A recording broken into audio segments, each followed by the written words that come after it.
আজকে বলবো মালবেরি নিয়ে, যেটা আমাদের কাছে তুত ফল নামে পরিচিত। কাল বিকেলেই দেখেছি সারা গাছ ফুলে ভরে গেছে, ওই জন্য আজকে সকালের ভিডিওটা। 10-15 দিন আগে গাছটা আমি রিপোর্ট করেছিলাম, তারপরে প্রচুর বৃষ্টি পেল। হঠাৎ করেই দেখছি এত ফুলে ভরেছে। এর গাছটা মূলত আমি গুটি কলমের গাছ কিনে এনেছিলাম, তারপর থেকে সারা বছর এইভাবে ফুল দেয়। ফুলগুলো ভীষণ সুন্দর, ফলে ভরে থাকে। পাখিদের খুব পছন্দের ফল। রেশম গুটি পোকা পালনের জন্য আমরা এই গাছ ব্যবহার করি। তাছাড়াও এই ফল প্রচুর আয়রন ভিটামিন সমৃদ্ধ। শুধু তাই নয়, গাছের ছাল, কাণ্ড, পাতা, শেকড় সব কিছুই ভেষজ গুণ সমৃদ্ধ।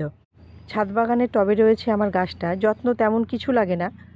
মাটির সাথে কম্পোস্ট, নিমখোল আর শিংকুচি মেশানো রয়েছে।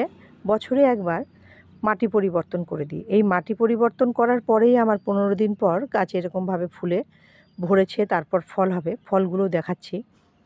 আকারে ছোট হলেও প্রচুর গুণসম্পন্ন।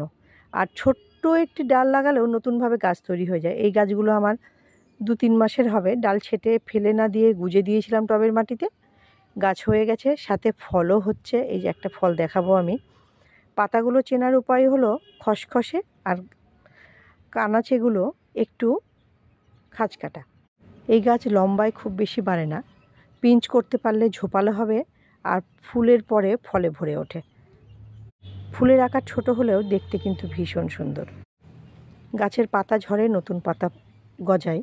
আর দ্বিতীয়ত যেটা বলবো, গাছে রোগ পোকামাকড় সেরকম হয় না। হতে গেলে নিম তেলে স্প্রে করলে গাছ থাকে সুস্থ। খুব অল্প যত্নে এই গাছ করা যায়। ভালোবাসে সূর্যালোক।